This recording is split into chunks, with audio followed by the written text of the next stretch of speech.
हम लोग श्रीमद् भागवतम के तीसरे स्कंद के चौथे अध्याय के 23वें श्लोक को देख रहे हैं और 24 भी हो जाना चाहिए। एक, इससे पहले कि हम आगे जाएं, ये आपने कभी सुना है सर?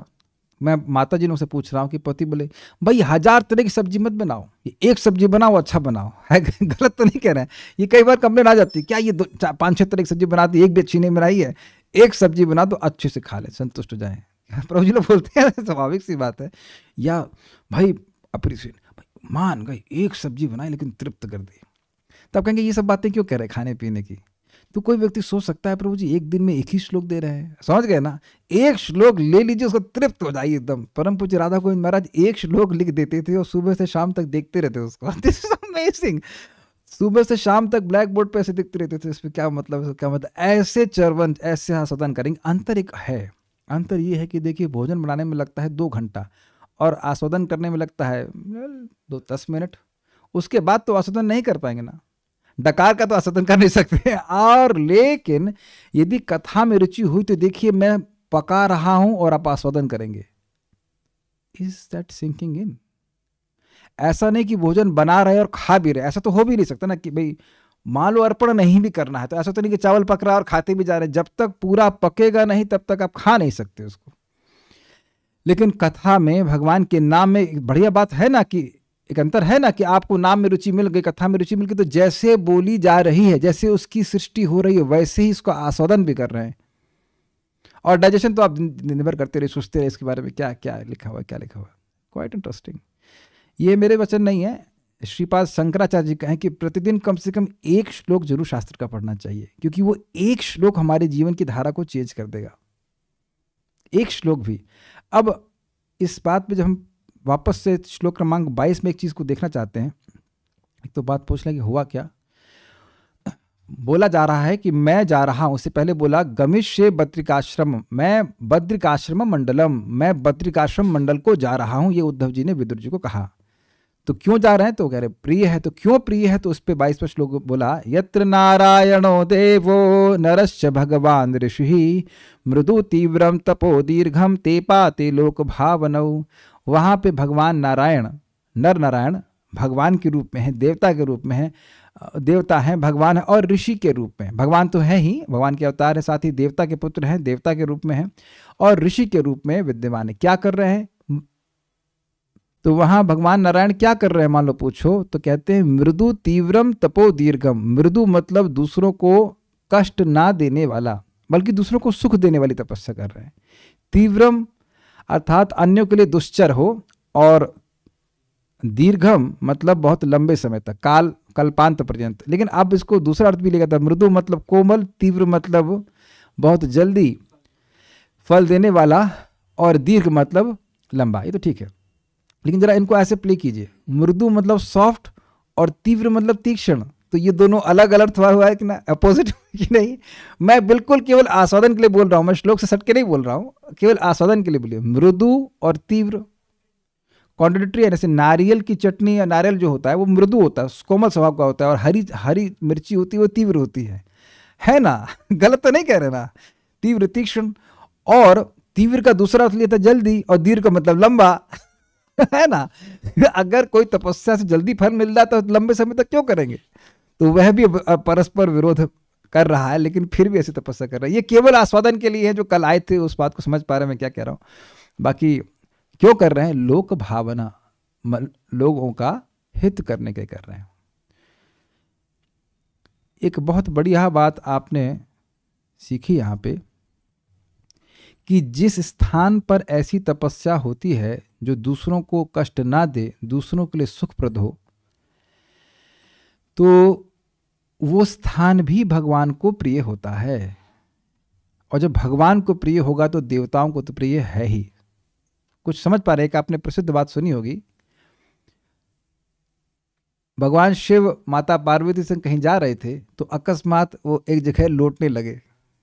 तो माता पार्वती को बड़ा आश्चर्य, क्या हो गया स्वामी, क्यों लौट रहे हैं? कहते हैं यहां एक भक्त ने भजन किया था भगवान का, इसलिए लौट रहा हूं। समझ रहे ना?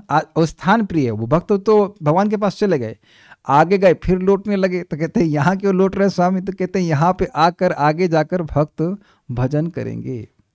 और यही बात आप 8वें स्कंद में गजेंद्र के मोक्ष के संबंध में सुनेंगे। वहां भगवान विष्णु कहते हैं कि जिस स्थान में तुम हाथी के रूप में रहे हो, मतलब वो त्रिकुट पर्वत आदि इन सब का जो स्मरण करेगा वह भी मुक्त हो जाएगा। आप समझ रहे हैं इस बात का? जे दीने गृहे भजन देखी गृहे तो गोलोक भाए।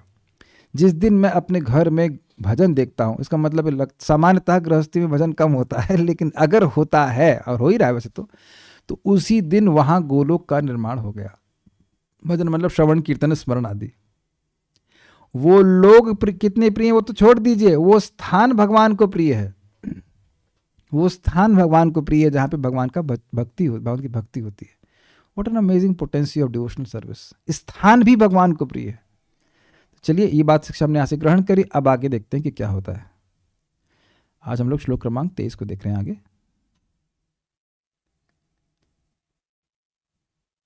तो अब यहां इस श्लोक क्रमांक 23 में बता रहे हैं कि उद्धव जी से ये बात सुन करके, जो सारी बातें सुनी, विदुर जी पर क्या प्रभाव पड़ा। मेरे पीछे बोलिए। श्री शुक उवाच श्री शुक उवाच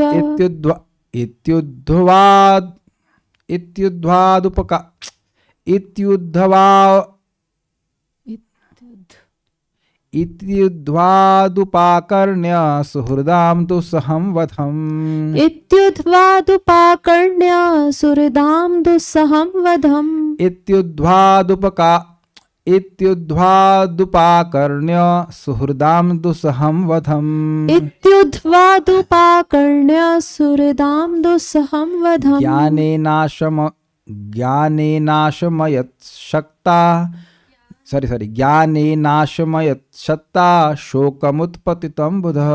ज्ञानेनाशमयत् क्षत्ता शोकमुत्पतितं बुधः। इत्युद्ध्वादुपाकर्ण्य सुहृदां दुस्सहं वधम्। इत्युद्ध्वादुपाकर्ण्य सुहृदां दुस्सहं वधम्। ज्ञानेनाशमयत् शक्ता शोकमुत्पतितं बुधः।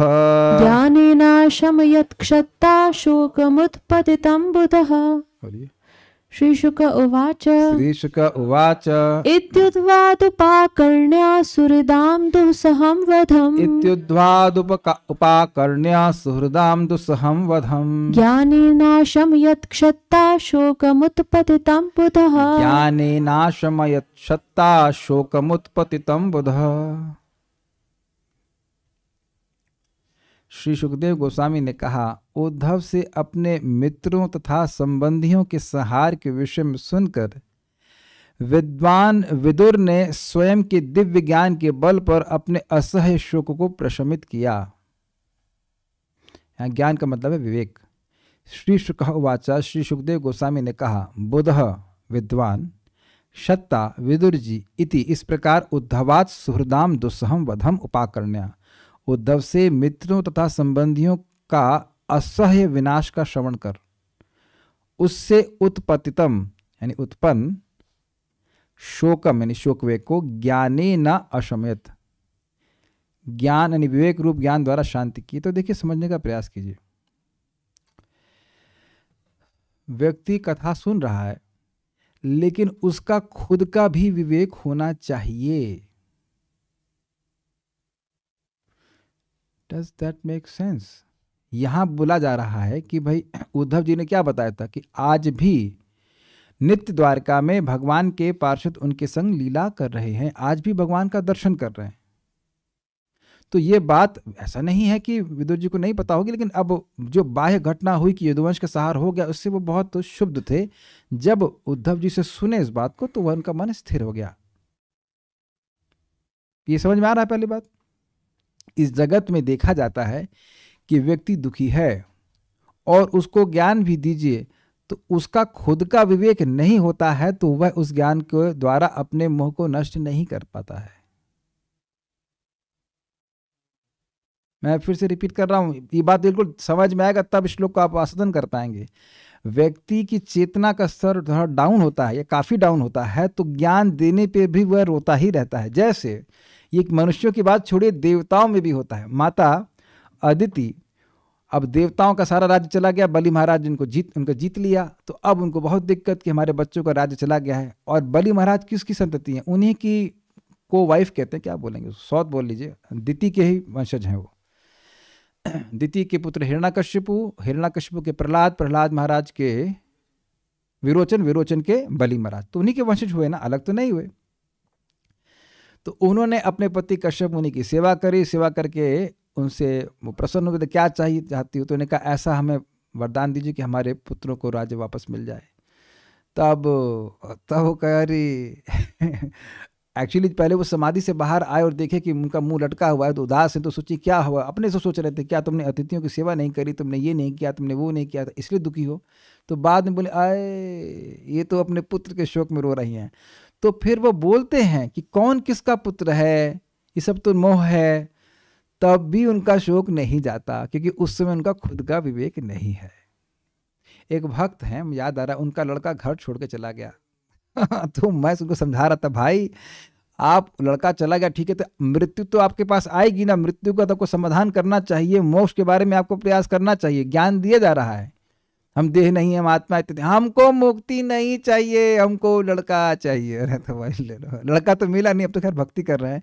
तो ये देखा गया है कि व्यक्ति दुख में होता है लेकिन उसका खुद का विवेक नहीं रहता है, तो वो सुनने के बाद भी इसको स्वीकार नहीं कर पाता।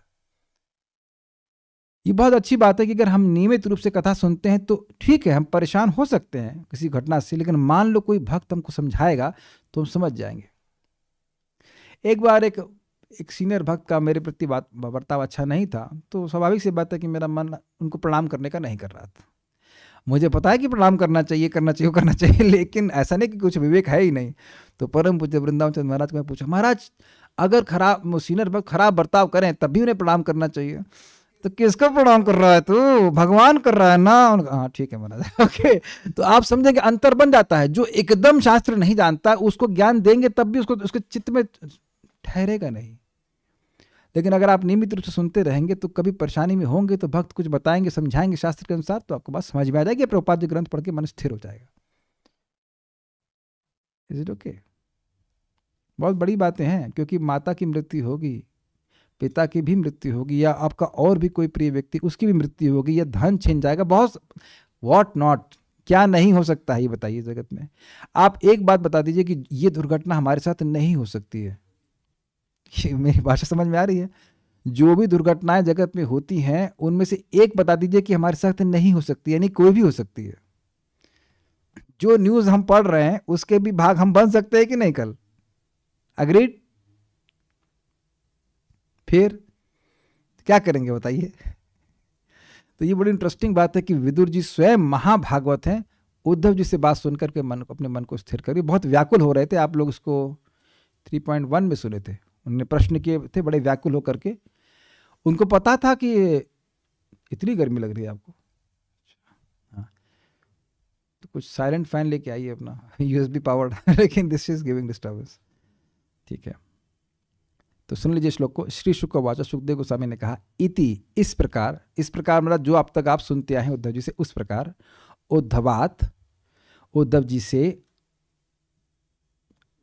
उद्धवात उपाकर्ण्या सुन करके, कुछ और शब्द छूट तो नहीं रहा इसमें? हाँ, उद्धवात उपाकर्ण्या, उद्धव से उप आकर्ण्या, बहुत निकट से, उप मतलब होता है निकट से, बिल्कुल पास से सुन करके। क्या सुन करके? सुहृदाम दुस्सहम वदम, जो उनके सुहृद थे यानी कि यदुवंशी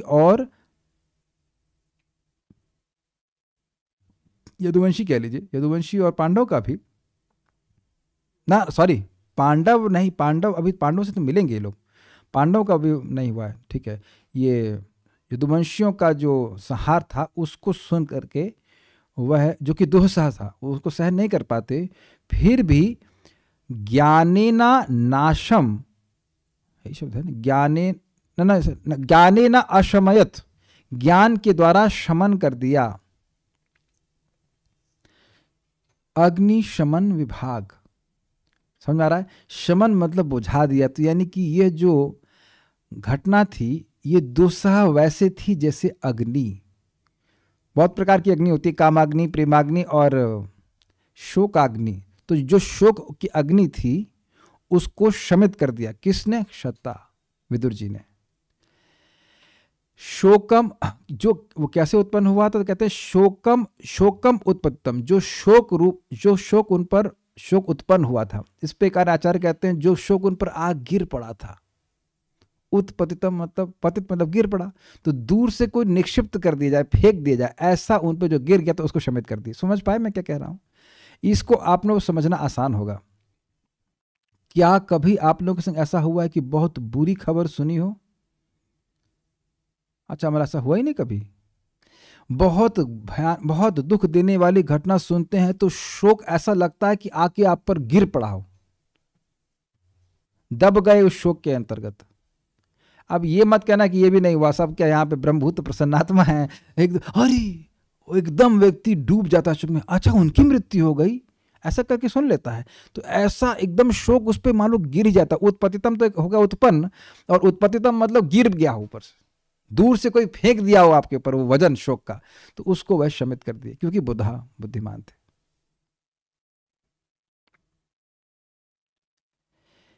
वैसे एक बात तो है, हम लोगों ने सुना था, यस्याम वै श्रूयमाणायाम कृष्णे परम पुरुषे भक्तिरुत्पद्यतः पुंसाम शोक मोह भयापह। श्रीमद् भागवतम को जो सुन रहा है, पूरा नहीं सुना, जो सुन रहा है, उसकी भगवान में भक्ति उत्पन्न होने लगती है, और उस उत्पन्न होने वाली भक्ति के कारण शोक मोह और भय का नाश हो जाता है। तो आप देख रहे हैं कि ये भी तो भागवत का ही प्रसंग है जो उद्धव जी बोले हैं। भागवत सुने और विदुर जी का असह्य शोक वह समाप्त हो गया। श्रीधरी, मूल के ज्ञान शब्द का अर्थ है विवेक। विदुर जी ने उद्धव जी से अपने प्रिय बांधवों के वध को समाचार सुना। उसको सुनकर उनका शोक तो उत्पन्न हुआ, किंतु उसको उन्होंने विवेक के द्वारा शांत कर दिया।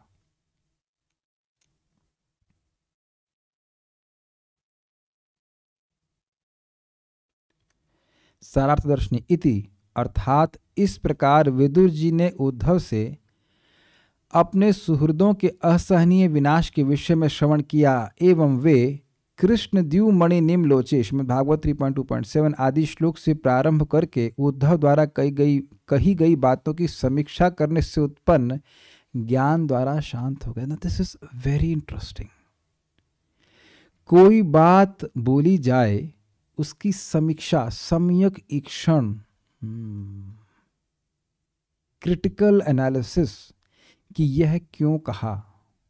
जैसे अभी मैंने महाराज की बात बोली कि मैं मोहित था कि भाई ये व्यक्ति हमसे खराब बर्ताव कर रहे हैं, हमें इनका सम्मान नहीं करना चाहिए। तो जब महाराज इस बात को बताए कि भाई आप सम्मान भगवान का करते हैं, भगवान कह रहे हैं गधे को भी प्रणाम करो, तो हम एटलीस्ट मैं इसका अभ्यास भी नहीं कर रहा हूँ, पता लगा डंडा लात मार दिया, लेकिन भगवान की आज्ञा कुत्ते को और गधे को भी प्रणाम करो। तो कुत्ते और गधे को प्रणाम नहीं कर रहे हैं, प्रणाम कर रहे हैं भगवान को। अब इस बात को थोड़ा समझिए, बड़ी सुंदर बात महाराज ने बोली, बहुत सुंदर बात। पहले मैं प्रश्न करूंगा, आप भक्ति में ना भी थे, हिंदू तो हैं मतलब सामान्यतः, तो आप कहीं जा रहे हैं, मान लीजिए अब बस से जा रहे हैं, कार से जा रहे हैं, और रास्ते में कोई बड़ा मंदिर पड़ता है या छोटा मंदिर पड़ता है, तो हाथ जोड़ लेते थे। कोई बहुत बड़ी महल पड़ता है, कोई बिल्डिंग पड़ती है, तब भी हाथ जोड़ लेते थे। Is it not amazing? I mean this is brilliant, this is brilliant. एक ही बार में बात समझ में आ जाती है। फिर से रिपीट कर रहा हूं, आप कहीं यात्रा में जा रहे हैं, बहुत बड़ी बिल्डिंग देखते हैं, स्कूल देख रहे हैं, ये देख रहे हैं, वहां कहीं हाथ जोड़ते, वहां कहीं हाथ नहीं जोड़ते। लेकिन कोई देवता का मंदिर है, छोटा मंदिर भी हो, रोड साइड पे है, वहां भी आप हाथ जोड़ लेते हैं। क्यों? क्योंकि वह देवता का स्थान है। कोई नहीं काट सकता, एटलीस्ट जो आस्तिक है इस बात को नहीं काट सकता है। तो उसी प्रकार से चाहे कोई छोटा शरीर दिख रहा है, चाहे बड़ा शरीर दिख रहा है, चाहे गधे का निम्न शरीर दिख रहा है या देवता का शरीर दिख रहा है, कोई और शरीर दिख रहा है, वस्तुतः वे भगवान का स्थान है। तो प्रणाम तो आप भगवान को कर रहे हैं, तो भगवान तो कभी खराब नहीं होते। तो मैं खाली ये बोल रहा, जब जैसे ही महाराज बोले और मैंने से विचार किया तो मेरी बुद्धि एटलीस्ट कुछ समय के लिए स्थिर हो गई। मतलब नहीं करना चाहिए। बाह्य रूप से वह कैसा भी दिख रहा हो, चाहे वो मंदिर टूटा टाटा भी दिख रहा हो, लेकिन पता है कि यहाँ पे भगवान है, तो व्यक्ति वहां प्रणाम करता है, कम से कम हाथ जोड़ता है, नहीं सम्मान तो करता है। कितना अंतर है ये देखिए, कितना अंतर है इस बात में। बड़ी बड़ी बिल्डिंग है, भगवान नहीं है, तो वहां पे कोई सम्मान नहीं होता है। किसी घर में जाते हैं, छोटे विग्रह होते तो आप पूरा ही प्रणाम करते हैं कि छोटा प्रणाम करते हैं? प्रणाम तो पूरा ही करते हैं ना, इज इट नॉट? हमारे सनातन प्रभु घर में बहुत ही छोटी शालिग्राम शिला है, लाइक 3-4-5 mm ऐसे करके, बहुत छोटे छोटे। तो क्या अब उनको आप क्या कहेंगे? भगवान नहीं कहेंगे। भगवान छोटे से छोटे भी हैं और बड़े से बड़े भी हैं। Very interesting point. तो मैंने ये क्यों कहा सब बात? समीक्षा श्रीमद् भागवतम को बहुत से लोग सुनते हैं, अच्छी बात है, मतलब बहुत लोग नहीं सुनते, लेकिन कुछ लोग जो सुनते हैं उनमें से सभी लोग मनन नहीं करते। क्या कहा गया आज, क्या कहा गया? तो अगर आप उस पर विचार करने लगें कि वे क्या कहा गया, तो वो बात आपके हृदय में और गहरी चली जाएगी। ज़्यादा मनन नहीं करना होता है, बस इतना ही कर लें कि आज क्या कहा गया। और अगर वह भी नहीं हो रहा है तो कॉपी पेंसिल ले लीजिए, कुछ लिख लीजिए जो आपको अच्छा लगा, उस पर आप सिखा। हमने हाँ अच्छी बात सीखी। जैसे अभी कितनी स्ट्राइकिंग बात बताई ना आपको, भी मंदिर वाला उदाहरण कितना सुंदर उदाहरण है, बताइए, हमारे जीवन को नहीं परिवर्तित कर देगा? तो इन्होंने विचार किया कि हाँ मैं पहले भी जो सुना हूँ उसके आधार पर जो उद्धव जी कह रहे हैं बिल्कुल सही बात है कि भगवान के पार्षद कभी, वो तो केवल एक लीला थी, बाह्य लीला थी, वो कोई शरीर छोड़ा नहीं, और सब भगवान के पास अभी भी सही से रह रहे हैं। जैसे मान लीजिए किसी के घर में उसके बेटा, बहू और बच्चे आए, फिर वो चले जाते हैं, तो क्या वो मर जाते हैं? नहीं, आपको पता है कि वो अपने घर में जाके रह रहे हैं। बात बहुत हल्की लग रही है, बात बहुत गंभीर है। कोई भी आचार्यगण है, जैसे चलो प्रभुपाद जी, वो कोई मरे वरे नहीं है, वो भगवान की नीति लीला में प्रवेश कर गए, एंड दे आर स्टिल मतलब observing what we are doing. हम लोग क्या कर रहे हैं, क्या प्रयास कर रहे हैं, सब आचार्यगण देख रहे हैं। एक मैं सच्ची बात बता रहा हूँ, महाराज को मैं स्वयं जानता हूँ, तो मुझे स्वयं बता रहे थे कि 24 साल हो गया था भक्ति करते हुए, और स्वाभाविक से भक्ति में प्रगति करने में समय लगता है, तो उनको बहुत मतलब उलझन लग रही थी। उलझन नहीं है, फ्रस्ट्रेशन को क्या बोलेंगे हिंदी में, निराशा लग रही थी। अरे कुछ नहीं हो रहा, कुछ नहीं हो रहा, मैं चला जाऊँगा, वहाँ चला जाऊँगा, वहाँ चला जाऊँगा। मैं आइडिया दे दूंगा कहाँ जाने के बारे में सोच रहे थे, शायद कुछ लोग सोचने लग जाएंगे वहाँ चले जाएंगे, नहीं, कहीं जाने के बारे में सोच रहे थे, एटलीस्ट कौन छोड़ने के बारे में सोच रहे थे। तो उसी रात्रि में प्रभुपाद जी उनके सपने में आए, कहते you preach and everything will come to you. महाराज मुझे स्वयं बोले, बहुत प्रामाणिक भक्त हैं। अब इतना समझ लीजिए कि आज तक स्त्री से बात ही नहीं की है, जब से ज्वाइन किए हैं मंदिर, इतने प्रभावशाली, 84 से ज्वाइन किए हुए, आज तक किसी स्त्री से बात ही नहीं की है, इतने प्रबल ब्रह्मचारी हैं। तो उन्होंने कहा कि इज नॉट ऐसा नहीं कि उसको माइक पे बताएंगे, इसलिए मैं उनका नाम भी नहीं रख रहा हूँ, लेकिन he never told in the class, व्यक्तिगत रूप से महाराज ने बताया कि प्रभुपाद उनके स्वप्न में आए, उनको बोले कि you preach and everything will come to you. मैं खाली बता रहा हूँ कि आचार्य गुण मर नहीं जाते हैं, वो अभी भगवान के धाम में हैं, और वेल वहाँ बोले या यहीं बोले वृंदावन धाम में है, ये अलग नहीं है इनसे, and is observing what we are doing. मतलब वो हमारे प्रयासों से, भक्ति के प्रयासों से खुश होते हैं। We are never disconnected, never ever. अगर आपको यह बात केवल मेरी भावनाओं पे आधारित लग रही है, तो अब जल्दी ही हम लोग बृहत भागवतामृत शुरू करेंगे, और मैं पढ़ाऊंगा वहाँ पे कैसे एक व्यक्ति दुर्गा जी की पूजा कर रहा था, और राधा रानी वहाँ गोलोक में एक भक्त को बोलती, जाओ जाकर इसे कृष्ण का मंत्र दो, कृष्ण की कृपा दे करके आओ। आप सोच रहे हैं कि राधा रानी नहीं देख रही हैं कि आप यहाँ पे क्या कर रहे हैं? यहाँ तो हम लोग उनका डायरेक्ट भगवान के भजन कर रहे हैं, भागवत पढ़ रहे हैं, जब कर रहे हैं, आप सोचते हैं कि उनके क्या कहते हैं उसको, निरीक्षण से आप बाहर हैं। तो मैं खाली ये सब बातें बोल रहा हूँ समझाने के लिए कि व्यक्ति को समीक्षा करनी चाहिए। मैंने एग्जाम्पल इसी बात पे दिया था कि भाई कोई दामाद हो गए, वो मर नहीं गए, तो वो जानता है कि दूसरी जगह रह रहे हैं, तो ज्ञान है ना कि वो अपने घर जाकर रह रहे हैं। उसी प्रकार से विदुर जी को अपने ज्ञान से वो स्थिर किया कि नहीं, बाह्य रूप से भले लग रहा है कि ये यदुवंश का सहार हो गया, लेकिन सारे के सारे यदुवंशी भगवान के संग नित्य लीला में उनके संग आनंद ले रहे हैं, ये बात ठीक। एक और बात यहाँ पे सोचने वाली है, विचार करने वाली है कि उद्धव जी से सुनकर, तो उद्धव जी कैसे थे, कौन व्यक्ति हैं उद्धव जी? क्या शब्द था वहां पे? तन लोकात, भगवान के स्मरण के द्वारा भगवान के लोक में ही प्रवेश कर गए थे। वहां से आकर के निर्लोकम पुनरागतः, वह भगवान वापस इस जगत में आकर के बोल रहे हैं। कुछ समझ पा रहे हैं जो मैं पहले समझा चुका हूं। वहीं बैठे थे, लग रहा था इस जगत में, लेकिन उस जगत में नहीं थे, वो तो भगवान के धाम में थे। और वो वहां से विदुर जी का प्रश्न का उत्तर देने के लिए वापस जगत में आते हैं, निर्लोकम पुनरागतः। और फिर उस मुस्कुराते हुए वह विदुर जी को बोलते थे। ऐसे समर्थ व्यक्ति से श्रीमद् भागवतम सुन रहे हैं तो स्वाभाविक सी बात है, शोक उनका नष्ट हो जाना चाहिए। तात्पर्य, विदुर को बताया गया कि कुरुक्षेत्र के युद्ध के परिणाम स्वरूप उनके मित्रों तथा संबंधियों के सहार के साथ साथ यदुवंश का विनाश तथा भगवान का प्रयाण हो चुका है। पांडव नहीं मरे हैं कुरुक्षेत्र में। हाँ, ये बात मैं बताना भूल गया था। कुरुक्षेत्र का युद्ध तो हो चुका था ना जब ये बात हुई है, क्योंकि वह तो तब आए थे पांडवों के पास, वापस आए थे ना पांडव जो के पास धृतराष्ट्र को ठीक करने के लिए। तो कुरुक्षेत्र के युद्ध में उनके जितने से मान लीजिए भीष्म पितामह आदि, वह तो मारे गए थे। भीष्म पितामह से तो बहुत प्रेम था ना विदुर जी को, तो वो सब मारे गए थे। उनके विनाश के बारे में सुना था, लेकिन पांडव अभी शरीर नहीं त्यागे थे।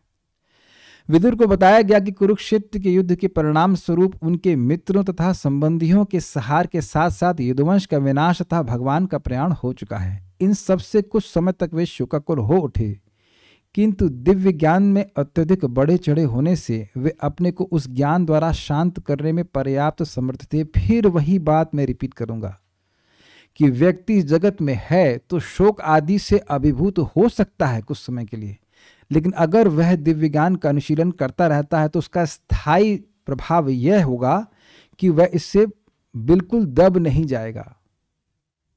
Can you see this here? एक बहुत कोई आप नियमित रूप से कथा श्रवण करते रहेंगे तो कुछ घटनाएं गड़बड़ होंगी जीवन में जरूर, लेकिन अब उससे व्यक्ति अभिभूत मतलब दब जाना, कुछ करना के लिए सामर्थ्य ही ना होना।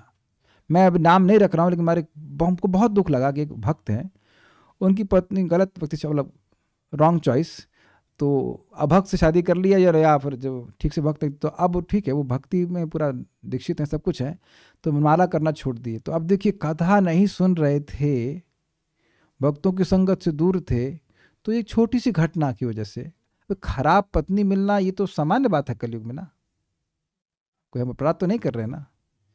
ये खराब पति मिलना, दोनों तरफ से खराब पति मिलना या खराब पत्नी मिलना, ये तो कोई बहुत बड़ी घटना है। ऐसे नहीं कि और इनको खराब पत्नी मिल गई, अच्छी मिल गई तो आश्चर्य करना चाहिए, अग्रीड, या अच्छा मिल गया तो आश्चर्य करना चाहिए। तो उसकी वजह से हम जब बंद कर दिए, अच्छा अभी पत्नी चली गई है, पता नहीं कोई नियम होता है क्या कि शादी के बाद 2 महीने बाद चले जाते हैं, आई डोंट नो। तो हमने कहा अब तो जब मैं आओ, तो कहती नहीं जो मैं चाहता था वो मिला नहीं। हमने क्या, मैं मजाक में बोली थी क्या सुट्टा?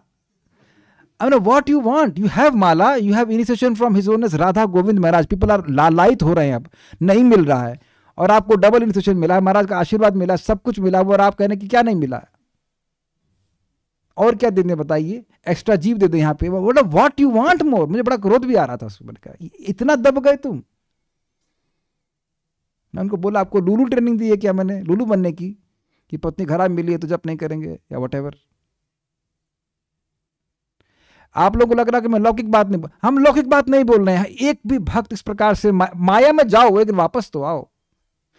माया में तो कैसे, अगर माया में भी जाना है तो पीछे ना जैसे समझिए बंगी जंपिंग समझते, बंगी जंपिंग तो उसमें पीछे वो है ना हार्नेस, पीछे वो एक रस्सी बांध लेते हैं, फिर ऊपर से कूदते हैं, तो कूदते हैं फिर उछल के बच जाते हैं।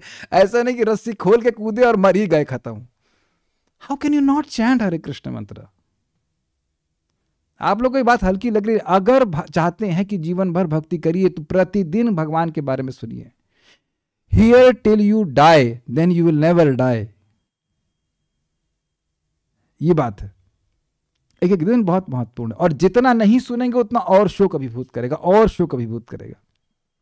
एनीवेज, तो ये हम यहां से बहुत बड़ी शिक्षा ग्रहण कर रहे हैं कि एक व्यक्ति का सहार, 2 का, 3 का, अरे पूरे पूरे कुल का सहार सुन लिए, फिर भी वे अपने मन को स्थिर कर लिए।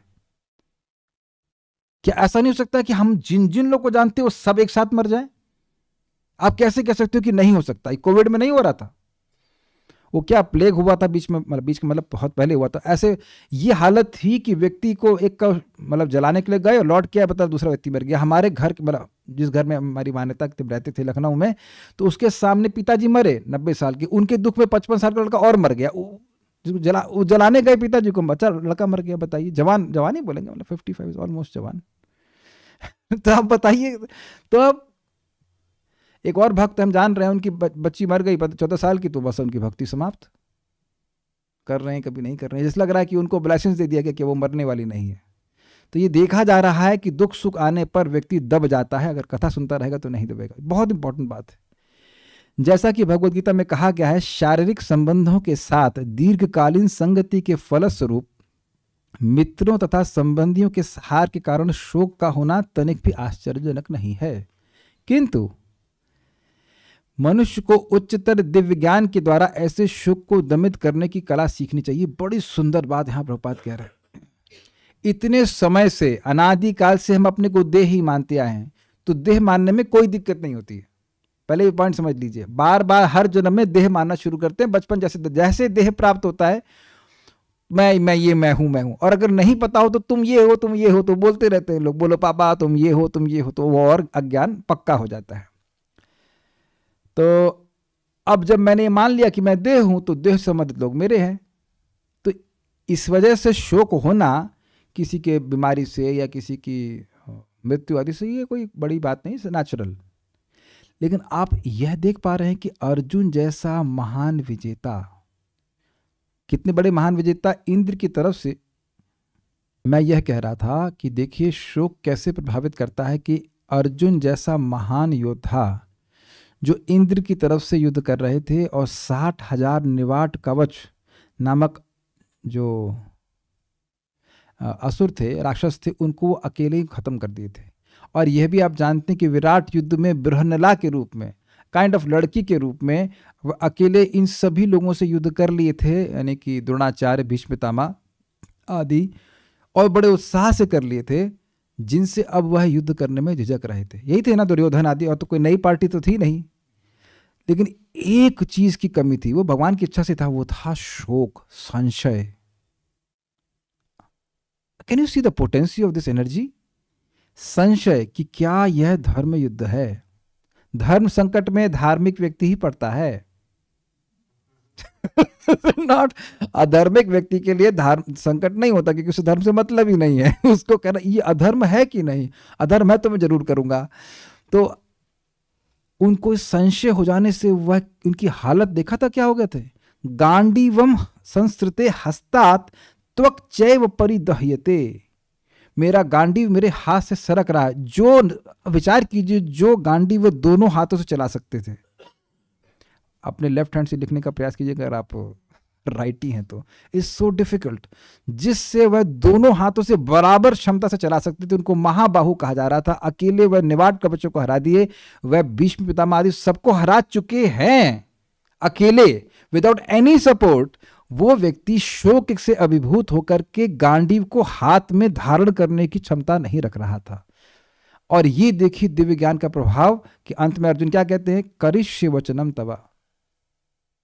और उस पर भी, उससे पहले भगवान क्या कहते हैं, विमर्श तद अशेषेणा यथा इच्छासि तथा करो। भगवान ने केवल यह नहीं कहा कि तुम्हें जो करना है वो करो, मैंने तुम्हें सारा ज्ञान दे दिया, अब तुम इस पे विचार करो। कब तक? अशेषेणा, खूब अच्छे से विचार करो। ये न कहना कि मेरा विचार करना बाकी रह गया तो और आपने युद्ध में लगा दिया। This is amazing, this is very nice, very nice. गुरु का कर्तव्य है वह ज्ञान दे, शिष्य का कर्तव्य है कि विचार करे। 25% केवल गुरु का काम है, बाकी 75% स्टूडेंट का कर्तव्य है कि उसे विचार करे कि क्या बोला है, तब वह अपने हित अहित के बारे में निर्धारण कर सकता है। We are not here for blind following. Is that okay? तो आप समझ रहे हैं कि मैं सब क्यों बोल रहा हूं। शोक इतना जबरदस्त चीज है कि एक महान व्यक्ति को भी दबा सकता है। दबाने का मतलब समझ रहे, जैसे इमेजिन कीजिए कि ऐसे ऐसे पेट केवल चित्त लेटा है और ऊपर कोई वजन गिरा दिया, तो अब उसकी कुछ क्षमता नहीं है करने की। ऐसा लोग हो जाते हैं। मैंने अभी एग्जाम्पल दिया आपको, बहुत अच्छा भक्त है जो भी जप नहीं कर पा रहा है, जबकि शोक का विषय है भी नहीं, एटलीस्ट 2 महीने के लिए दूर है, फिर भी लेकिन नहीं कर पा रहा है, नहीं कर पा रहा। कैसे करे, कैसे करे, कैसे करे? This is very very pathetic, very pitiful. तो इसलिए शोक हो इस जगत में यह आश्चर्य नहीं है, लेकिन अगर व्यक्ति दिव्य ज्ञान से युक्त रहता है तो शोक को दमित कर सकता है। उससे दबेगा नहीं, उसको दबित कर लेगा, अपना अपने कर्तव्य कर लेगा। जो व्यक्ति शोक से अभिभूत हो गया वो भक्ति कैसे करेगा? Do you agree? उद्धव तथा विदुर के बीच कृष्ण विषयक वार्ता की शुरुआत संध्या समय हुई और अब उद्धव की संगति से विदुर का ज्ञान और भी बढ़ गया। अगला श्लोक तो हम नहीं कर पाएंगे। कोई एक प्रश्न आपका था, क्या प्रश्न था आपका? बोलिए, माइक पे बताइए, अब माइक पे पूछिए। सारार्थ दर्शनी के एंड में आपने क्या देखा? समीक्षा। हाँ बोलिए। समीक्षा करने से उत्पन्न ज्ञान द्वारा शांत हो गए विदुर जी। यस। तो सुनने के बाद ही उनका ज्ञान उत्पन्न हुए। देखिए, ज्ञान तो विदुर जी को पहले भी था, लेकिन सुनने से व्यक्ति का मतलब वो और पुष्ट वो दब गया था ना ज्ञान एक तरह से। वह परेशान हो गए थे प्रेम के वश कि यदुकुल का नाश हो गया, जो सुना उनने। तो अब जब उन्होंने उद्धव जी से सुना फिर से, तो वह ज्ञान उनका पुनः जागृत हो गया, ऐसे कहना चाहिए। ये शोक आकस्मिक था और उसकी निवृत्ति हो गई उद्धव जी से सुन करके। समझ में आ गया? मतलब कोई मरा नहीं है, सब भगवान के साथ में, ऐसे करके। और कोई प्रश्न है? हाँ प्रभु जी, और विदुर जी को सत्ता कहा गया? सत्ता, सत्ता का अर्थ क्या लिया प्रभुपाद जी ने? सत्ता उनको, सत्ता मतलब विदुर जी का नाम है, ये पहले भी सुन चुके हैं हम लोग। हाँ, क्यों है मैं भूल गया हूँ, लेकिन पढ़ा था, लेकिन अभी भूल रहा हूँ कि क्यों कहते हैं सत्ता। लेकिन हाँ, हरे कृष्ण प्रभु जी। प्रभु जी, जो उच्चतर ज्ञान विदुर जी को मिला, वो ज्ञान क्या है? थोड़ा एक सेकंड। देखिए, एक तो आप जानते हैं कि ज्ञान का अर्थ हमने सुना था भगवद गीता में, आत्मा अनात्मा का विवेक। ये भी आगे जाकर के विदुर जी के प्रश्नों को भी आप देखेंगे, उसी संबंध में कर रहे हैं। क्या आत्मा है, क्या अनात्मा है? सबसे पहले तो अगर ज्ञान की बात करें, सबसे पहला ज्ञान तो यही है कि आत्मा का नाश कभी नहीं होता। कल मैं लाल स्वेटर पहना था, आज आप लोग को दूसरा व्यक्ति क्लास दे रहा है ना, ये जो ग्रे स्वेटर में ब्राउन शॉल में, या हम उसे ही क्लास सुन रहे हैं, किसी दूसरे व्यक्ति से क्लास सुन रहे हैं। तो देह का परिवर्तन को हम लोग मृत्यु मानते हैं, ये बहुत बड़ा ज्ञान है। जबकि इस जीवन में हम कितनी बार देह का परिवर्तन देख ही चुके हैं। गैस करिए कि बचपन में मैं कैसा लगता था राजकुमार प्रभु? कोई गैस कर पाएंगे? ना मैं आपको देख के गैस कर सकता हूं कि आप 2 साल के कैसे लगते थे। तो जैसे, ध्यान से सुनिए, जैसे इसी जीवन में आप गैस ही नहीं कर सकते कि बचपन में, यानी पिछले इस जन्म के पूर्व जन्म में कैसे लगते थे। कुछ भाषा मेरी समझ में आ रही? जैसे पिछले जन्म में गैस करिए कैसे लगती थी शक्ल, बिल्कुल नहीं गैस कर सकते ना। उस जैसे इस जन्म में आप किसी के बचपन की फोटो ना देखे तो आप गैस ही नहीं कर सकते तो शक्ल कैसी लगी थी, मतलब वो बिल्कुल भिन्न शरीर में था कि नहीं था। स्वीकार है? उसी प्रकार से पिछले जन्म में भी तो हम एक बिल्कुल भिन्न शरीर में थे। तो ये ज्ञान होना चाहिए कि हम लोग कंटिन्यूअस हैं, हम लोग आत्मा के रूप में कंटिन्यूम में है, मतलब आत्मा कभी नाश नहीं होता। तो ये बाहर, अरे इतने लोग मर गए, उतने मर गए, लेकिन उनको फिर समझ में आ गया कि भाई ये तो सब भगवान के पार्षद हैं, ये भी ज्ञान हुआ ना। तो ये सब तो भगवान एक्सटर्नल लीला कर रहे हैं लोगों को भ्रमित करने के लिए, तो मुझे भ्रमित नहीं होना चाहिए। मैं इस बात पर विचार कर रहा था प्रसाद लेते समय कि जब मैं आश्रम में था तो सभी ब्रह्मचारियों की कंप्लेन होती थी, यार एक सब्जी बनाओ, वो अच्छी बननी चाहिए, लेकिन एक दिक्कत है, मेरे लिए एक सब्जी का मतलब है कि कम मिर्ची होनी चाहिए, और दूसरे वाले के लिए एक सब्जी का मतलब है कि तीखी मिर्ची होनी चाहिए। तो अब 2 सब्जी हो गई कि नहीं हो गई? है ना। लेकिन श्रीमद् भागवतम कितनी अद्भुत है कि यहाँ पे उपस्थित सभी लोगों को एक साथ संतुष्ट करती है। Do you agree? मैं अगर कहूं कि भाई करेला किसी को पसंद है तो हमारे कल्याण प्रभु के अलावा कोई नहीं हाथ खड़ा करेगा, है ना। हाँ, लेकिन कथा में आप कितनी अद्भुतता देख रहे हैं कि सभी लोगों को कुछ ना कुछ मिल जाता है। हमके साधना माता जी को चलता है, नहीं मोक्ष रूप माता जी आप आइएगा नेक्स्ट टाइम घर पे, तो आपको हम करेला जरूर खिलाएंगे, लेकिन बिना फ्राई किए, बिना फ्राई किए। अरे फिर हाथ खड़ा, बंद करो हाथ।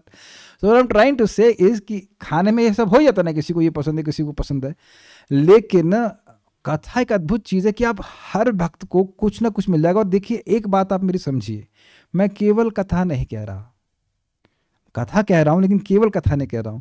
मैं आप लोगों के लिए बीच में एक हाईलाइटेड पॉइंट्स दे देता हूं। अगर पूरी क्लास नहीं समझ में आ रही है तो कम से कम एक पॉइंट पकड़ करके सीख लीजिए उस क्लास से, और वो बहुत लाभकारी होगा। And these are not my points only. आप मेरी बात समझ पा रहे हैं? एक पॉइंट पकड़ लेंगे तो कल तक के लिए तैयार हो जाएंगे। फिर आपको बस खाली शाम तक जिंदा रहना है, शाम तक कथा में आ जाइए, फिर अगले दिन सुबह तक जिंदा रहेंगे। ऐसा करते करते ओह अरे मेरे मरने का समय आ गया, मैंने पूरा जीवन भक्ति कर ली, वाह वेरी नाइस। एक बहुत सुंदर बात प्रभुपाद कहते हैं, this is very nice, this is very nice. 8वें अध्याय में कहते हैं आप जो कुछ भी कार्य कर रहे हो वो रिकॉर्ड हो रहा है,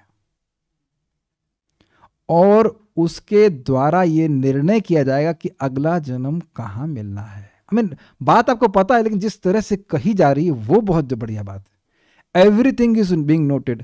अच्छा ये जब कर रहा है, अच्छा भागवत सुन रहा है, अच्छा अच्छा अच्छा, क्या सुना नहीं था आपने? भगवान ने बोला मुझे पता है कि तुमने वसु के रूप में मेरे पार्षद बनने की इच्छा करी थी। Everything is getting recorded and it will be duly awarded. एक बात और बता देता हूं, हमारे पास ईमानदारी के 3 मिनट हैं। ये आप देख रहे हैं कि हम लोग ये बात सुने भी हैं कि जब कभी विफल नहीं जाता, ठीक? तो जो आप जब के समय में इच्छा करते रहेंगे वे धीरे धीरे सब पूर्ण होने लग जाएंगी। तो आप देख रहे हैं कि श्रीमद् भागवतम का एक बहुत बड़ा आशीर्वाद है, और वो आशीर्वाद ये है कि आप लोगों के, हम सबके हृदय में एक लालच, एक लालसा जागृत कर रहा है। ये उद्धव जी को कैसा लगा होगा कि यहीं बैठे बैठे दूरदर्शन से वो देख रहे हैं भागवतम। क्या मन में कभी आपकी भावना नहीं आती? आप देखो कि आपको पता भी नहीं चल रहा है और कान में जा रहा है तो कुछ आ रही इच्छा, ये तो बड़ा अच्छा लग रहा है, प्रेम में पागल हो रहे, तो बड़ा I think it's a very good idea. अब हरे कृष्ण हाँ, हमको तो अभी सोना माला में ही संघर्ष लग रहा है, लेकिन काश ऐसा प्रेम होता। ये कृष्ण कथा is not an ordinary thing, से रिएक्टिव हीरिंग। ये हृदय में उस काश को जागृत कर रही है। जब करते हैं कभी नहीं आता आए हाय हरिदास ठाकुर जी कितना आनंद में जब कर रहे हैं, हम कहाँ, काश दिस कम्स। तो श्रद्धा अनुसारेण फल हेतु कत्वात्, वो श्रद्धा आपकी बना दे रही है भागवत की, भगवान की भक्ति में। देखो भक्त लोग कितना खुश हैं। तो आप जब भी कर रहे हो, जब सारी सिद्धि देने वाला, जो मन में इच्छा आएगी वो पूर्ण कर देगा। तो इट वर्क्स इन कंजंक्शन। आप भागवतम सुनते हैं, हमारे दिल में इच्छा आती भक्ति प्राप्त करने की, जब करते हैं तो काश वो इच्छा, काश वो पूर्ण हो जाए, पूर्ण हो जाए। एक बात बोलकर हम छोड़ देंगे, पक्का लास्ट चांस, 2 मिनट बाकी। आपने बताया कि भाई भक्ति में प्रगति करने का सबसे अच्छा तरीका है नम्रता। तो प्रश्न होगा कि नम्रता आए कैसे? तो देखिए श्रीमद् भागवतम के द्वारा यह सुन रहे हैं ना कि जो प्रेमी भक्त हैं उनकी भक्ति का स्तर क्या होता है। आप में से कितने लोग समझ रहे कि इस स्तर पे हैं आप लोग? हम नहीं हैं, क्योंकि हमको पानी याद आता है, क्लास के पहले भी और क्लास के बीच में भी, और भोजन भी याद आता है। अग्रीड? और यहाँ जो लोग क्लास कर रहे हैं, जो सुन रहे हैं, चर्चा कर रहे हैं, उन्हें कुछ याद नहीं आता। तो एक बहुत बड़ी बात होगा कि नहीं?